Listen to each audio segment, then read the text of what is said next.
मेरे प्यारे छात्रों, द एजुकेशन वर्ल्ड में आप सभी लोगों का बहुत बहुत स्वागत है। उम्मीद करते हैं आप सभी लोग अच्छे होंगे। इसी के साथ शुरू करते हैं आज का ये क्लास। इस क्लास में बात कर रहे हैं सीटेट सीडीपी की। सीटेट सीडीपी यानी चाइल्ड डेवलपमेंट पैडागोजी का। सीटेट का ये सीडीपी है। इसके अलावा जहां भी सीडीपी पूछा जाता है ये उसके लिए आप लोग के लिए बहुत इंपॉर्टेंट है।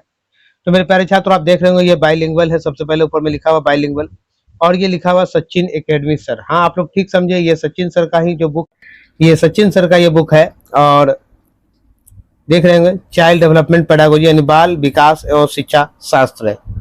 तो इसका हम पिछले 3 वीडियो इसका दे चुके हैं, जिसमें चैप्टर 1 पे हम लोग बात कर चुके हैं, क्योंकि चैप्टर 1 में काफी लंबा था, तो जिसके कारण हमें 3 वीडियो देना पड़ा। काफी लंबा बन रहा था क्योंकि 100 प्लस क्वेश्चन थे, तो जिसके कारण हमने उसको 3 वीडियो में दिया। 100 क्वेश्चन थे, 3 वीडियो में देता। आज हम बात करें हेरिडिटी एंड एनवायरमेंट पे, यानी चैप्टर 2 पे आज हम बात करेंगे। ये मेरा दूसरा नंबर चैप्टर है, हेरिडिटी एंड एनवायरमेंट। तो मेरे प्यारे छात्रों, जो लोग मेरे चैनल पर पहली बार आए हैं, सबसे पहले चैनल को सब्सक्राइब कर ले। अधिक से अधिक लोगों तक शेयर जरूर करेंगे। क्यों शेयर सब्सक्राइब कर लेंगे? देखिएगा मेरे प्यारे छात्रों, क्योंकि ये आप लोग को सीडीपी हम पूरा जो भी सचिन सर का जो बुक में जितना दिया हुआ है वो टोटल हम आप लोग को इसको वीडियो के माध्यम से देंगे। ये सचिन सर का वही बुक है जिसे आप वीडियो के माध्यम से हमारे चैनल पर आप इसे देख सकते हैं मेरे प्यारे छात्रों। तो इसलिए कह रहा हूँ शेयर और सब्सक्राइब जरूर कर लीजिए। हम कहा शुरू में भी बोले थे कि आप लोग को थोड़ा धीरे धीरे ये वीडियो देंगे, क्योंकि अभी एग्जाम में समय है, तो आप लोग को हम ये क्लियर करा देंगे। जो सचिन सर जो यूट्यूब पे भी क्लास लेते हैं, तो जो पेडागोजी का जो क्वेश्चन जो सीडीपी बनाते हैं वो इसी बुक का क्वेश्चन होता है। तो मेरे प्यारे छात्रों, आप लोग को हम इस बुक का क्वेश्चन को, आप लोग बुक मार्केट से परचेज किए ही होंगे, नहीं किए तो कर भी सकते हैं। नहीं तो ऐसे हम आपको पीडीएफ जो है टेलीग्राम पे, अपने टेलीग्राम चैनल पे इसका पीडीएफ हम आप लोग को देंगे। तो आप लोग हमारे चैनल से जुड़ जाइए। आइए हम बात करते हैं सीधा आज का चैप्टर 2 का। मेरा चैप्टर 2 क्या कर रहा है? हेरिडिटी एंड एनवायरमेंट यानी अनुवांशिकता और पर्यावरण। हम इस वीडियो में आप लोग को हिंदी में ही क्वेश्चन का सॉल्यूशन कराएंगे। ये मेरा चैप्टर 2 है, इसको हम लोग एक ही वीडियो में खत्म करेंगे। तो आइए समय को बर्बाद न करते हुए सीधा चलते हैं क्वेश्चन की तरफ। मेरा पहला क्वेश्चन क्या कर रहा है? मेरे प्यारे छात्रों, एक बात आप लोग को हम और बताना चाहेंगे। तो सबसे पहले ये क्या बताना चाह रहे हैं कि देखिएगा, सीटेट का फॉर्म लगभग 25 लाख, 28 लाख, 30 लाख के आसपास फॉर्म भरता है, लेकिन पास जो है 8% बच्चे, 7% बच्चे पास कर पाते हैं। यानी कि 30 लाख का अगर 8% दिखे तो 2,40,000, ठीक है, 2,40,000, बस इतना ही बच्चा पास करता है। कारण क्या है कि हम लोग सही से प्रॉपर वे में तैयारी नहीं करते हैं। रीजन सिर्फ इतना ही है, हम लोग अपने सब्जेक्ट पे ध्यान नहीं देते हैं, एक ही चीज पे ध्यान देते हैं और प्रॉपर वे में तैयारी नहीं करते हैं, बहुत हल्के में लेते हैं, जिसके कारण मात्र इतने बच्चों का रिजल्ट आता है। इसलिए दिसंबर में जब आने वाले 2025 के दिसंबर में जो सीटेट का फॉर्म आएंगे, एग्जाम होगा, तो आप लोग तैयारी में लग जाइए, ठीक है, तैयारी में लग जाइए। और जो लोग नए हैं हमारे चैनल पे, वो लोग चैनल को सब्सक्राइब कर लीजिए। आइएगा, आज का मेरा पहला क्वेश्चन, हमने कहा था कि हम आप लोग को हिंदी में ही देंगे। मेरा पहला क्वेश्चन है, तो और बड़ा करते हैं। आइए पहले क्वेश्चन पे चलते हैं। कह रहा है डैश अनुवांशिक स्वभाव के पूर्व निर्धारित प्रकटीकरण की प्रक्रिया को संदर्भित करता है। प्रकटीकरण की प्रक्रिया को संदर्भित करता है, तो कौन सा हो जाएगा आपका इसमें से आंसर? आपका आंसर होगा परिपक्वता। सही उत्तर मेरा ऑप्शन 1 हो जाएगा, ठीक है, ऑप्शन 1 मेरा सही उत्तर होगा। आइएगा इसकी व्याख्या को जरा देखें। तो इसकी व्याख्या कर रहा है, जब व्यक्ति शारीरिक, मानसिक और भावात्मक रूप से विकसित हो जाता है तो उसे परिपक्वता कहा जाता है, और जिसे म्यूटेशन हेरिडिटी से संबंधित होती है, जो म्यूटेशन हेरिडिटी से संबंधित होता है। जाहिर सी बात है, जब आप क्लास 7 में पढ़ रहे होंगे, क्लास 9 में पढ़ रहे होंगे, क्लास 12 में पढ़े होंगे, ग्रेजुएशन में आए होंगे, तो आपके अंदर जैसे धीरे धीरे मैच्योरिटी बढ़ती होगी, ठीक है, आप मैच्योर होते गए, अपने अंदर समझदारी आती गई, आपने कुछ कामों में बदलाव लाया, और आज आप चाह रहे हैं कि एक जॉब हो जाए जिससे हम फिक्स हो जाए। तो इसके लिए क्या करना हो? मेहनत करना हो। तो ये मैच्योरिटी की बात कहा गया है, ठीक है। आइएगा नेक्स्ट क्वेश्चन, दूसरे नंबर पे चलते हैं। सेकंड नंबर मेरा क्वेश्चन कह रहा है,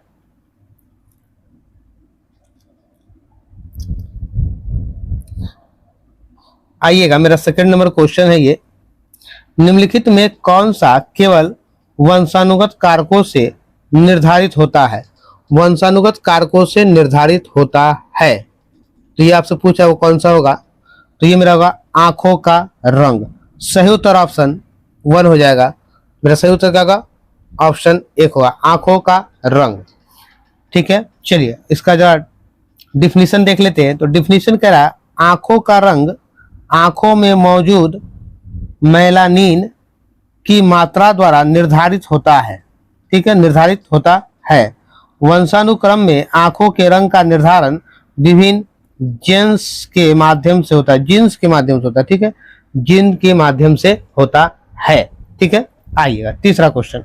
मेरे प्यारे छात्रों, एक बात आप लोग को बता दे, यहाँ पे आंसर लिखा हुआ है, इनका जो बुक आप देखेंगे तो यहीं पे आंसर लिखा हो रहा था। ठीक है, तो मैंने आंसर को हटा दिया है, क्योंकि जब आप लोग को सॉल्यूशन देंगे तो आप लोग जो है वीडियो को देखें, तो आप लोग को जब आंसर पता हो जाए तो आप लोग जो है कमेंट बॉक्स में आंसर को जरूर दिया कीजिए। ठीक है, इसलिए यहाँ से आंसर हटा दिया गया। आइएगा तीसरा क्वेश्चन पे चलते हैं। तीसरा क्वेश्चन मेरा कह रहा है, ये रहा मेरा तीसरा क्वेश्चन।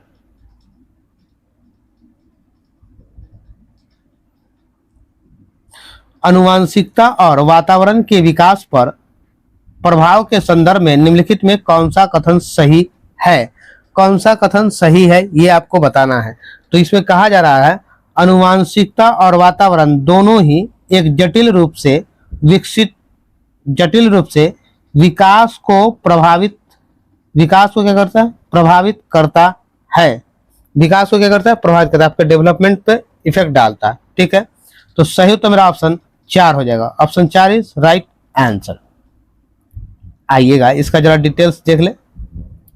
इसका डिटेल्स कह रहा आनुवांशिकता जीन्स के द्वारा विकास को प्रभावित करती है, जबकि वातावरण बाहरी कारकों यानी एक्सटर्नल फैक्टर जैसे खान पान, सामाजिक प्रतिक्रिया आदि को प्रभावित करता है, और यह दोनों मिलकर ही विकास को निर्धारित करते हैं। जाहिर सी बात है, एक आनुवंशिकता और एक आपका जो बाहरी इन्वायरमेंट होता है, यानी जो लोगों से आपका मिलना जुलना, जिसके साथ आप बैठते हैं, आपके फ्रेंड सर्कल, तो ये जो है आपके जो है डेवलपमेंट को काफी विकसित करता है। एक बात मेरी सुन लीजिए, अगर मान लीजिए आपका जो सर्कल है अगर बहुत अच्छे अच्छे लोगों के साथ है और एकदम तेज बच्चों के साथ आपका सर्कल है, तो आप बहुत कमजोर भी है तो आप धीरे धीरे तेज बन जाएंगे। लेकिन अगर आप कमजोर है और आपका जो सर्कल है, दोस्त है, वो आपसे भी नीचे लो का है, तो आप जो है नीचे लो वाले के साथ चले। इसलिए कहा जाता है हमेशा अपने फ्रेंड सर्कल को अपने से ऊंचे लेवल पे रखिए, अपने से तेज बच्चों के साथ फ्रेंड सर्कल में रहिए। ठीक है, क्योंकि आप भी आगे की तरफ बढ़ेंगे। चलिए चलते हैं नेक्स्ट क्वेश्चन की तरफ। नेक्स्ट क्वेश्चन मेरा चौथा नंबर का रहा। तो चौथा नंबर मेरा क्वेश्चन है, आइए ये मेरा चौथा नंबर क्वेश्चन है। निम्नलिखित में कौन सी व्यक्तिगत कारक है जो अधिगम को प्रभावित करता है। अधिगम को क्या करता है, प्रभावित करता है। तो क्या हो जाएगा बताइएगा, जो अधिगम को प्रभावित करता है। तो ये हो जाएगा अनुवांशिकता। अनुवांशिकता सही उत्तर ऑप्शन 2 होगा। 2 इज राइट आंसर। आइए हम इसका जरा डिटेल्स को देख लें। कुछ गुण और कौशल हमें अपने माता पिता और परिवार द्वारा अनुवांशिकता के द्वारा ही मिलते हैं, जो हमारे अधिगम को प्रभावित करता है। ठीक है, जो हमारे अधिगम को प्रभावित करता है। चलते हैं नेक्स्ट क्वेश्चन, 5वां नंबर मेरा क्वेश्चन नेक्स्ट ये है। तो 5वें नंबर क्वेश्चन पे चलते हैं हम लोग। मेरा 5वां नंबर क्वेश्चन कह रहा है वातावरण व हाँ चलिए, वातावरण व अनुवांशिक कारकों की परस्पर क्रिया किसके जिम्मेदार है। प्रक्रिया किसके जिम्मेदार है, तो ये किसके जिम्मेदार हो जाएगा, ये हो जाएगा शारीरिक, सामाजिक व संज्ञानात्मक विकास के। सही उत्तर ऑप्शन 4 हो जाएगा। ठीक है, सही उत्तर मेरा ऑप्शन 4 हो जाएगा। आइए इसके जरा डिफिनेशन को देख लें। तो डिफिनेशन कह रहा है वातावरण व अनुवांशिक कारक आपस में मिलकर व्यक्ति का संपूर्ण विकास करते हैं, चाहे वह शारीरिक हो, सामाजिक हो या संज्ञानात्मक हो। ठीक है, चलिए नेक्स्ट क्वेश्चन की तरफ चलते हैं। नेक्स्ट क्वेश्चन मेरा 6 नंबर का रहा। 6 नंबर क्वेश्चन मेरा है,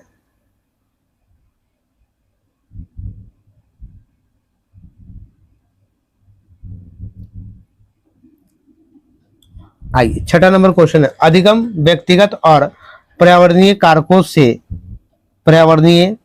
से महत्वपूर्ण रूप से प्रभावित होता है। इस संदर्भ में निम्नलिखित में से कौन सा कथन सही है? तो कौन सा कथन सही है ये आपको बताना है। तो बताइए कौन सा कथन सही है। तो कथन सही है, अभिरुचि और अभिवृत्ति दोनों व्यक्तिगत कारक है। सही उत्तर ऑप्शन 1 हो जाएगा। ठीक है, सही उत्तर में क्या होगा? ऑप्शन 1 हो जाएगा। आइएगा इसका डिफिनीशन जरा देख ले। डिफिनेशन कह रहा है, अभिरुचि व्यक्ति की पसंद होती है और अभिवृत्ति व्यक्ति के सोच, विचार, व्यवहार और भावनाओं को दर्शाती है। ठीक है, अभिरुचि और अभिवृत्ति में आपने डिफरेंस समझ गया। अभिरुचि व्यक्ति की पसंद होती है और अभिवृत्ति व्यक्ति की सोच, विचार, व्यवहार और भावनाओं को दर्शाती है। आइएगा नेक्स्ट क्वेश्चन 7 नंबर पे चलते हैं। 7वां नंबर मेरा क्वेश्चन कह रहा है, बच्चों में संज्ञानात्मक विकास किसका परिणाम है? तो बच्चों में संज्ञानात्मक विकास किसका परिणाम है? तो ये परिणाम है अनुवांशिकता और वातावरण की पारस्परिक क्रिया का। सही उत्तर ऑप्शन 3 हो जाएगा। ठीक है, ऑप्शन 3 हो जाएगा। आइए डिफिनेशन की बात करेंगे। तो संज्ञानात्मक विकास के अंतर्गत मानसिक प्रक्रिया,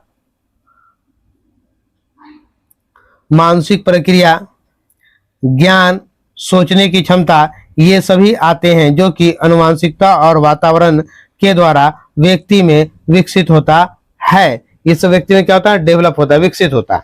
आइएगा नेक्स्ट क्वेश्चन 8वां नंबर मेरा नेक्स्ट क्वेश्चन कह रहा है। तो चलते हैं 8वें नंबर क्वेश्चन पे।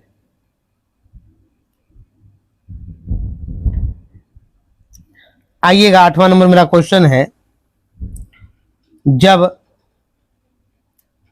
जब से सुनीता ने चलना शुरू किया था, वह जब भी संगीत सुनती थी नृत्य करना शुरू कर देती है। जब वह नृत्य करती है उसके माता पिता ताली बजाते हैं और टीवी कार्यक्रम में नृत्य कर रहे बच्चों की नकल करने के लिए कहते हैं। सुनीता ने बहुत जल्दी ही नृत्य अच्छी तरह करना सीख लिया। यह उदाहरण विकास के किस सिद्धांत को दर्शाता है? यह डेवलपमेंट के किस सिद्धांत को दर्शाता है? तो ये जो दर्शाता है, ये विकास अनुवांशिकता और परिवेश के बीच अंतःक्रिया का परिणाम है। सही उत्तर ऑप्शन 1 हो जाएगा मेरा। क्या होगा? ऑप्शन 1 हो जाएगा। आइएगा नेक्स्ट क्वेश्चन की तरफ चलते हैं। नेक्स्ट क्वेश्चन मेरा 9 नंबर कह रहा है,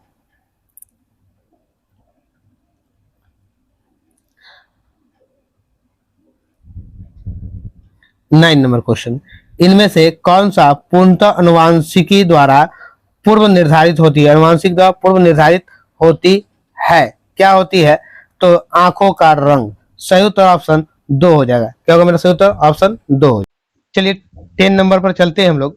तो 10वां नंबर मेरा क्वेश्चन कह रहा है, बच्चों में भाषा विकास किससे प्रभावित होता है? बच्चों में भाषा विकास किससे प्रभावित होता है? तो ये जो प्रभावित होता है बच्चों में भाषा, अनुवांशिकता एवं पर्यावरण दोनों से। सही उत्तर ऑप्शन 3 हो जाएगा। ठीक है, आइए इसका जरा डिफिनेशन देख ले। तो कह रहा है, बच्चे भाषा कौशल को अपने माता पिता से अर्जित करते हैं और समाज से अंतःक्रिया द्वारा भी उनको सीखते हैं। उनसे सीखते हैं। आइएगा नेक्स्ट क्वेश्चन 11 नंबर। तो 11 नंबर क्वेश्चन पे हम लोग चलेंगे। आ जाते हैं 11 नंबर पे। ये मेरा 11 नंबर क्वेश्चन है। आइए, कह रहा है, शारीरिक लक्षण जैसे आंखों का रंग, ऊंचाई, बालों का रंग, ये जो है ये वंशानुगत होते हैं, यानी परंपरा चलते हैं, वंश के अनुसार चलते हैं। ठीक है, देखिएगा जिस तरह से माता पिता का, कभी कोई अपने पिताजी पे कहता है, कभी कोई माता जी पे जाता है, कोई अपने मामा के यहाँ का जाता है मामा पे। तो इस तरह से देखिएगा हर किसी का थोड़ा सा चेहरा क्या वंशानुगत होता है, उसके वंश के अनुसार होता है। तो सही तो मेरा ऑप्शन 2 हो जाएगा। ठीक है, आइएगा नेक्स्ट क्वेश्चन सॉरी, इसका डिफिनीशन जरा देख लेते हैं, ठीक है। तो डिफिनीशन कह रहा है बच्चों में शारीरिक लक्षण जैसे आंखों का रंग, वजन, ऊंचाई, बालों का रंग, शारीरिक स्वास्थ्य आदि सभी सभी वंशागत यानी जेनेटिक होते, वंशागत यानी जेनेटिक होते। आइएगा नेक्स्ट क्वेश्चन 12 नंबर। तो 12 नंबर क्वेश्चन पे चलते हैं हम लोग। दो ऑप्शन यहाँ है, दो ऑप्शन फिर अगले पेज में होगा, ठीक है। तो 12 नंबर मेरा क्वेश्चन कह रहा है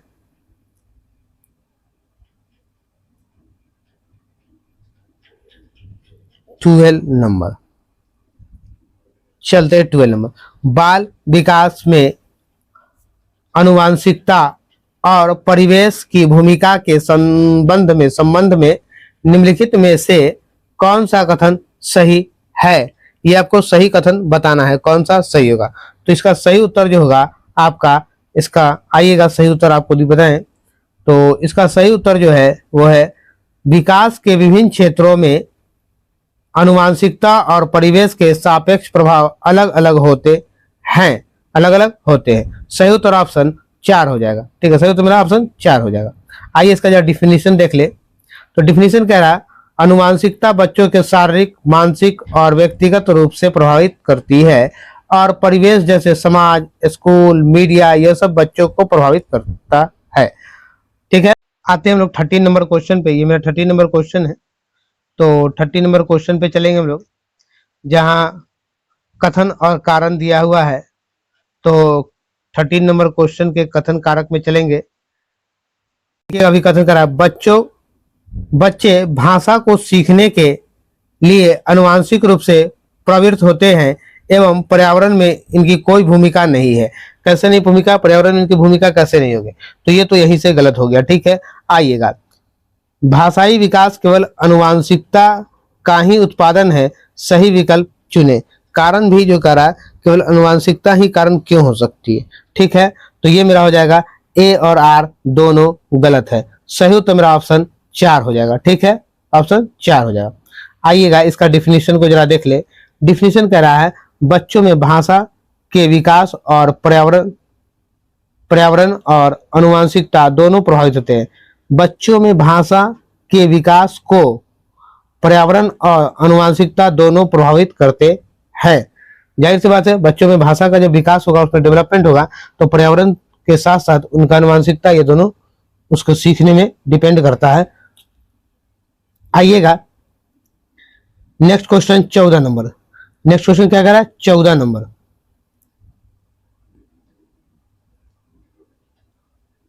तो 14 नंबर क्वेश्चन पे चलेंगे।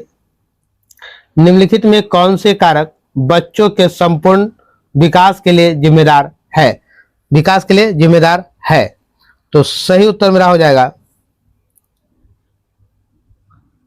आनुवांशिकता, ये तो सही है।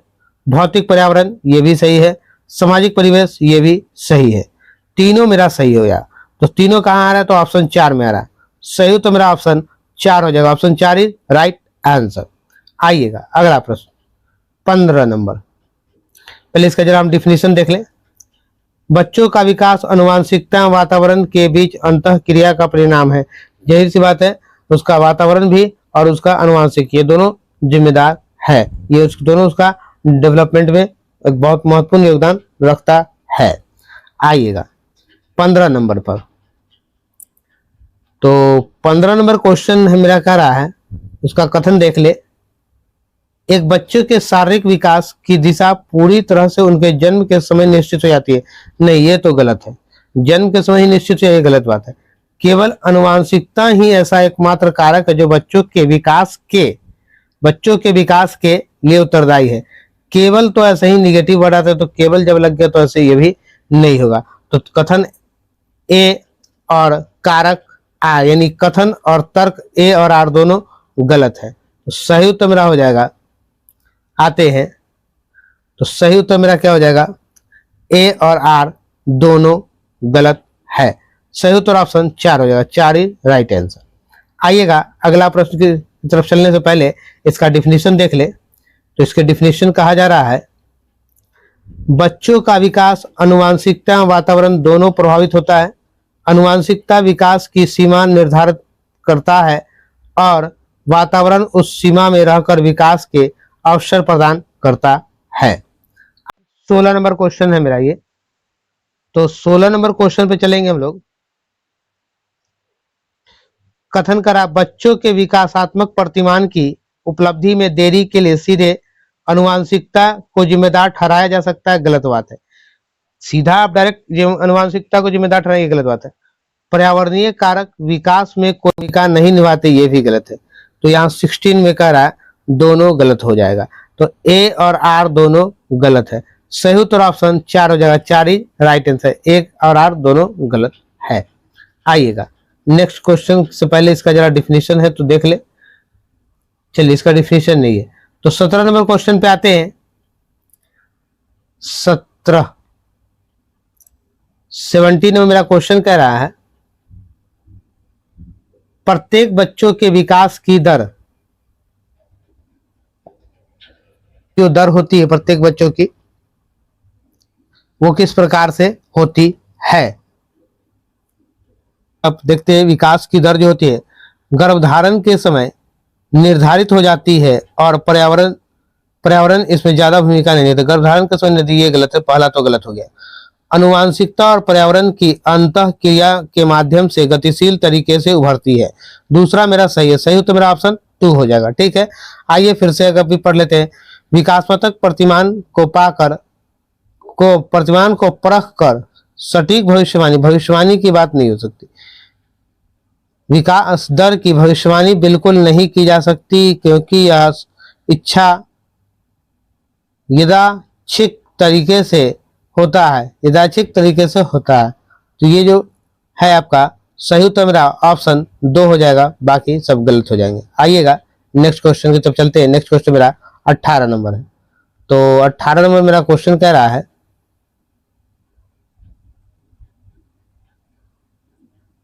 निम्नलिखित में कौन सा कारक भौतिक एवं सामाजिक दुनिया की जटिल शक्तियों को संबोधित करता है जो किसी बालिका के अनुभवों को उसके विकास के दौरान प्रभावित करते हैं। विकास के दौरान क्या करते हैं? प्रभावित करते हैं। तो क्या होगा? लालन पालन। सही उत्तर ऑप्शन 3 हो जाएगा। ठीक है, लालन पालन। आइएगा, पालन पोषण वातावरणीय कारक है। इसमें क्या होता है? इसमें जो है भौतिक, सामाजिक, नैतिक आदि सभी कारक संबंधित है, सभी प्रकार के कारक संबंधित है। आइएगा नेक्स्ट क्वेश्चन 19 नंबर पे चलते हैं। 19 नंबर मेरा क्वेश्चन कह रहा है, ये मेरा 19 नंबर है। निम्नलिखित में कौन सी प्रवृत्ति या गुण पूर्णतः अनुवांशिक है? कौन सी प्रवृत्ति या गुण जो है पूर्णतः अनुवांशिक है? तो ये मेरा हो जाएगा आंखों का रंग, ये तो सही है। ठीक है, बुद्धि, नैतिक विकास, सामाजिक कौशल। मेरा जो है सिर्फ एक होगा, आंखों का रंग। सही तो मेरा ऑप्शन 1 हो जाएगा। Option 1 is right answer. मेरे प्यारे छात्रों, मेरे चैनल पर नए हैं तो सबसे पहले चैनल को सब्सक्राइब कीजिए, अधिक से अधिक लोगों तक शेयर कीजिए। और आपको ये वीडियो कैसा लगा, इसका फीडबैक आप अपने कमेंट बॉक्स में जरूर दें कि आपको इस वीडियो में क्या कुछ इंप्रूवमेंट है या कुछ भी है। तो आप अपना ओपिनियन, अपनी राय जो है हमें अपने चैनल के कमेंट बॉक्स में आप जरूर डालें। चलिए चलते हैं नेक्स्ट क्वेश्चन की तरफ। आते हैं 20 नंबर क्वेश्चन पे। तो 20 नंबर मेरा क्वेश्चन कह रहा है,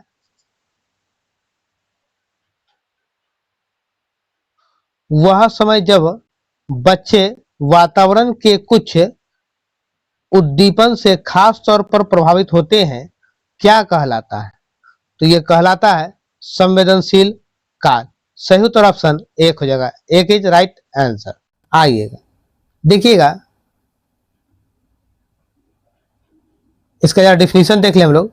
संवेदनशील अवस्था में बच्चा वातावरण के प्रति विशेष रूप से संवेदनशील होता है। इसे विशिष्ट अवधि अर्थात जन्म से 6 वर्ष की अवधि है। तो ये मेरा सही हो जाएगा। इसी तरह हमको क्या करना है, तो इस वीडियो में हम लोग आपको इसमें इस चैप्टर में टोटल 20 क्वेश्चन था। इस वीडियो में मैंने आपको ये दूसरा चैप्टर जो है हेरिडिटी वाला ये मैंने इसका पूरा कंप्लीट वीडियो आप लोग को 20 क्वेश्चन दे दिया है। तो आप लोग हमारे चैनल से जुड़े, अधिक से अधिक लोग तो शेयर सब्सक्राइब जरूर करें। तो फिर मिलेंगे हम लोग नेक्स्ट वीडियो में। नेक्स्ट वीडियो में मेरा नेक्स्ट चैप्टर होगा, इसमें 20 ही क्वेश्चन था और काफी आसानी से हम लोग बना लिए। फिर अगले वीडियो में मिलेंगे और अगले चैप्टर के साथ। तब तक के लिए जय हिंद, जय बिहार, भारत माता की।